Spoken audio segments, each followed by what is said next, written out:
अस्सलाम वालेकुम। ਉਹ ਆਂਦੇ ਨੇ ਘਰ ਭਲਾ ਹੋ ਭਲਾ ਅੰਤ ਭਲੇ ਦਾ ਭਲਾ। ਉਹ ਇੱਕ ਮਾਖਿਓ ਦੀ ਮੱਖੀ ਸੀ ਤੇ ਉਹ ਦਰਿਆ ਦੇ ਕੰਢੇ ਤੇ ਪਾਣੀ ਪੀਣ ਲੱਗੀ। ਪਾਣੀ ਪੀਂਦੇ ਪੀਂਦੇ ਨਾ ਛੱਲ ਆਈ ਤੇ ਉਹ ਰੁੜ ਗਈ। ਉਹ ਰੁੜੀ ਜਾਏ ਤੇ ਉੱਤੇ ਦਰਖਤ ਤੇ ਬੈਠੀ ਸੀ ਘੁੱਗੀ। ਘੁੱਗੀ ਨੇ ਵੇਖਿਆ ਵੀ ਮੱਖੀ ਰੁੜਦੀ ਜਾਂਦੀ ਏ ਤੇ ਉਹਨੇ ਉੱਤੋਂ ਚੁੰਝ ਨਾਲ ਪੱਤਾ ਤੋੜਿਆ, ਪੱਤਾ ਤੋੜ ਕੇ ਥੱਲੇ ਸੁੱਟਿਆ। ਉਹ ਜੋ ਥੱਲੇ ਡਿੱਗਾ ਪੱਤਾ ਤੇ ਉਹ ਮੱਖੀ ਨੇ ਨਾ ਉਹ ਪੱਤੇ ਦਾ ਆਸਰਾ ਲੈ ਕੇ ਉਸ ਪੱਤੇ ਤੇ ਬਹਿ ਗਈ। ਪੱਤੇ ਤੇ ਬਹਿ ਕੇ ਉਹਨੇ ਆਪਦੇ ਪਰ ਸੁਕਾਏ। ਜਦੋਂ ਪਰ ਸੁੱਕੇ ਤੇ ਉਹ ਨਾ ਉੱਡ ਗਈ।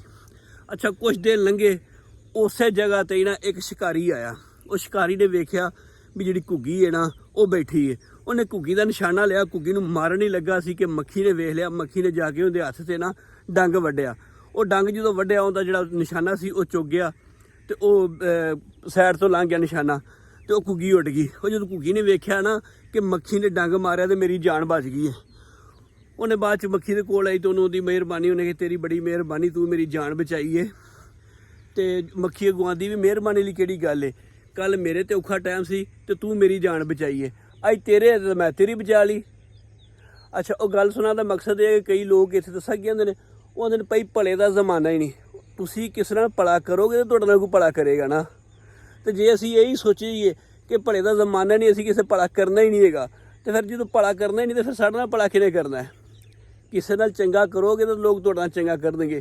ਇਸ ਕਰਕੇ ਜਿਹੜਾ ਹੈ ਨਾ ਬੰਦੇ ਨੂੰ ਸੋਚ ਜਿਹੜੀ ਹੈ ਨਾ ਉਹ ਚੰਗੀ ਰੱਖਣੀ ਚਾਹੀਦੀ ਹੈ ਕਿ ਕਿਸੇ ਦਾ ਜਿਹੜਾ ਨਾ ਅਸੀਂ ਭਲਾ ਕਰਨਾ ਹੈ। ਜਿਸ ਤਰ੍ਹਾਂ ਦਾ ਮਰਜ਼ੀ ਕੋਈ ਮਾੜਾ ਬੰਦਾ ਹੈ, ਕਿਤੇ ਨਾ ਕਿਤੇ ਤੁਹਾਡੇ ਉਹ ਕੰਮ ਆ ਜਾਏਗਾ। ਤੁਸੀਂ ਜਦੋਂ ਉਹਦਾ ਭਲਾ ਕਰੋਗੇ, ਉਹਦਾ ਚੰਗਾ ਕਰੋਗੇ ਤੇ ਉਹ ਕੱਲ ਔਖੇ ਟਾਈਮ, ਕਈ ਬੰਦੇ ਸੋਚਦੇ ਨੇ ਵੀ ਇਹ ਆ ਮਾੜਾ ਬੰਦਾ ਹੈ ਜਾਂ ਛੋਟਾ ਬੰਦਾ, ਜਿਸ ਤਰ੍ਹਾਂ ਉਹਨੇ ਮੱਖੀ ਸਮਝਿਆ ਨਾ ਵੀ ਮੱਖੀ, ਇਸ ਤਰ੍ਹਾਂ ਕੋਈ ਬੰਦਾ ਮਾੜਾ ਬੰਦਾ ਹੈ ਤੇ ਮੈਂ ਇਹਦੇ ਨਾਲ ਕਰਾਂਗਾ ਜਾਂ ਇਹਦਾ ਭਲਾ ਕਰ ਦਿਆਂਗਾ ਤੇ ਇਹਨੇ ਮੇਰਾ ਕੀ ਕੰਮ ਆਉਣਾ।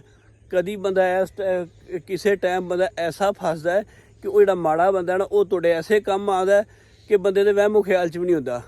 ਇਸ ਕਰਕੇ ਆਉਂਦੇ ਨੇ ਘਰ ਭਲਾ ਹੋ ਭਲੇ ਦਾ ਭਲਾ। ਠੀਕ ਹੈ, ਤੇ ਅੱਲਾਹ ਪਾਕ ਤੁਹਾਨੂੰ ਸਾਰਿਆਂ ਨੂੰ ਸਲਾਮਤ ਤੇ ਖੁਸ਼ ਰੱਖੇ। ਵੀਡੀਓ ਚੰਗੀ ਲੱਗੇ ਤੇ ਲਾਈਕ ਤੇ ਸ਼ੇਅਰ ਅੱਗੇ ਲਾਜ਼ਮੀ ਕਰ ਦਿਆ ਜੇ।